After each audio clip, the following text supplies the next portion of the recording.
Hi കൂട്ടുകാരെ, ഞാൻ ചന്ദ്രൻ, നിങ്ങളുടെ സ്വന്തം അമ്പിളിമാമൻ.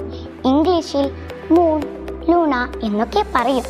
ജൂലൈ 21 ചാന്ദ്രദിനമായി ആഘോഷിക്കുകയാണല്ലോ. ഞാൻ എന്നെ നിങ്ങൾക്കൊന്ന് പരിചയപ്പെടുത്താം. നിങ്ങൾ താമസിക്കുന്ന ഭൂമിയുടെ ഒരേ ഒരു പ്രകൃതിദത്ത ഉപഗ്രഹമാണ് ഞാൻ.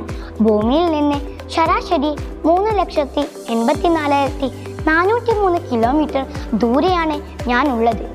എനിക്ക് ഭൂമിയെ ഒരു തവണ ചുറ്റാൻ 27.3 ദിവസങ്ങൾ വേണം. എനിക്കിവിടെ വേറെയും കൂട്ടുകാരുണ്ട്. ആരാണെന്നറിയണ്ടേ?